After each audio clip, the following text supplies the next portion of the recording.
ಇನ್ನು ಬೆಕ್ಲು ಶಿವ ಕೊಲೆ ಕೇಸ್ನಲ್ಲಿ ಭೈರತಿ ಬಸವರಾಜ್ಗೆ ಮತ್ತೆ ಬಿಗ್ ಶಾಕ್ ಎದುರಾಗಿದೆ. ಭೈರತಿಯನ್ನ ಮತ್ತೆ 7 ದಿನ ಕಸ್ಟಡಿಗೆ ನೀಡಿ 42ನೇ ಎಸಿಜೆಎಂ ಕೋರ್ಟ್ ಜಡ್ಜ್ ಆದೇಶ ಕೊಟ್ಟಿದ್ದಾರೆ. ಈ ನಡುವೆ ಭೈರತಿ ಮನೆಗೆ ವಿಜೇಂದ್ರ ಸೇರಿ ನಾಯಕರು ಭೇಟಿ ನೀಡಿ ಧೈರ್ಯ ತುಂಬಿದ್ದಾರೆ.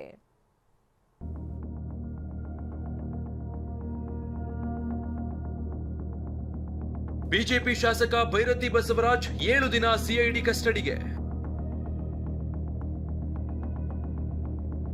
ಸಿಐಡಿ ಕಸ್ಟಡಿಗೆ ನೀಡಿ 42ನೇ ಎಸಿಜೆಎಂ ಕೋರ್ಟ್ ಜಡ್ಜ್ ಆದೇಶ.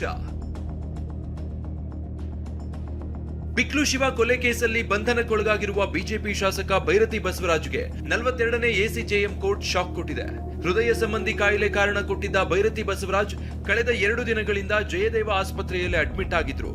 ಭೈರತಿ ಬಸವರಾಜ್ಗೆ ವೈದ್ಯರ ತಂಡ ನಿನ್ನೆಯೇ ಆಂಜಿಯೋಗ್ರಾಮ್ ಮಾಡಿದ್ರು. ಇಂದು ವರದಿ ಸಿಐಡಿ ಕೈ ಸೇರ್ತಾ ಇದ್ದ ಹಾಗೆ ಸಿಐಡಿ ಭೈರತಿಯನ್ನ 42ನೇ ಎಸಿಜೆಎಂ ಕೋರ್ಟ್ ಜಡ್ಜ್ ಮನೆಗೆ ಕರೆದೊಯ್ದಿದ್ರು.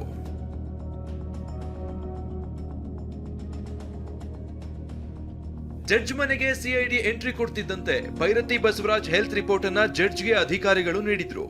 ಭೈರತಿ ಆರೋಗ್ಯ ನಾರ್ಮಲ್ ಇರೋದು ಗೊತ್ತಾಗ್ತಿದ್ದಂತೆ 7 ದಿನಗಳ ಕಾಲ ಕಸ್ಟಡಿಗೆ ನೀಡಿ ಆದೇಶ ಹೊರಡಿಸಿದ್ರು. ಭೈರತಿ ಬಸವರಾಜ್ ಜಡ್ಜ್ ಮನೆಗೆ ಬಂದಾಗ ಎಸ್ಪಿಪಿ ಅಶೋಕ್ ನಾಯಕ್ ಕೂಡ ಉಪಸ್ಥಿತರಿದ್ರು. ಬಳಿಕ ಮಾತನಾಡಿದ ಅವರು, ಭೈರತಿ ಆರೋಗ್ಯದಲ್ಲಿ ಯಾವುದೇ ಸಮಸ್ಯೆ ಇಲ್ಲ, ಬಹುತೇಕ ಎಲ್ಲವೂ ನಾರ್ಮಲ್ ಎಂದು ವೈದ್ಯಕೀಯ ವರದಿ ಬಂದಿದೆ ಅಂದ್ರು. ಮಾನ್ಯ ನ್ಯಾಯಾಲಯ ಈ ಮೊದಲು ಅಂದರೆ ದಿನಾಂಕ 10ರಂದು ನಮ್ಮ ಕರ್ನಾಟಕ ಉಚ್ಚ ನ್ಯಾಯಾಲಯ ನೀಡಿದ ತೀರ್ಪನ್ನು ಪರಿಶೀಲಿಸಿ ಕಸ್ಟೋಡಿಯಲ್ ಇಂಟ್ರಿಬ್ಯೂಷನ್ ಕೊಡಲಿಕ್ಕೆ ಬೇಕಾಗತ್ತೆ. ಮತ್ತು ಹಿಂದೆ ಏನಾದರೂ ತನಿಖೆ ಮಾಡಿದರೂ ಸಹ ಈ ಕಸ್ಟೋಡಿಯಲ್ ಇಂಟ್ರಿಗೇಷನಲ್ಲಿ ಕೊಡಬೇಕು ಎಂಬ ಒಂದು ನಿರ್ಧಾರಕ್ಕೆ ಬಂದು ಶನಿವಾರದವರೆಗೆ 1 ಗಂಟೆಯವರೆಗೆ ಆರೋಪಿ ಬಸವರಾಜರವರನ್ನ ಸಿಐಡಿ ಕಸ್ಟಡಿಗೆ ನೀಡಲಾಗಿದೆ. ಭೈರತಿ ಬಸವರಾಜ್ ಮನೆಗೆ ಬಿಜೆಪಿ ರಾಜ್ಯಾಧ್ಯಕ್ಷ ಬಿವೈ ವಿಜಯೇಂದ್ರ, ಸಂಸದ ಗೋವಿಂದ ಕಾರಜೋಳ ಸೇರಿ ಹಲವು ನಾಯಕರು ಭೇಟಿ ನೀಡಿದ್ರು. ಕುಟುಂಬದವರಿಗೆ ಧೈರ್ಯ ತುಂಬಿದ್ರು. ನಂತರ ಬೆಂಬಲಿಗರನ್ನ ಉದ್ದೇಶಿಸಿ ಮಾತನಾಡಿದ ವಿಜಯೇಂದ್ರ, ಇದೆಲ್ಲವೂ ರಾಜಕೀಯ ಷಡ್ಯಂತ್ರ ಅಂತ ಗರಂ ಆದ್ರು.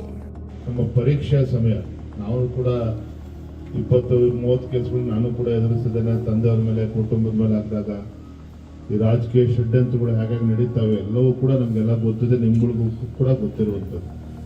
ಆದರೆ ನಾವು ಯಾರು ಕೂಡ ತಾಳ್ಮೆನ ಕಳೆದುಕೋಬಾರ್ದು. ಭಗವಂತನ ಬಗ್ಗೆ ನಾವು ನಂಬಿಕೆ ಇರಬೇಕು, ವಿಶ್ವಾಸ ಇರಬೇಕು.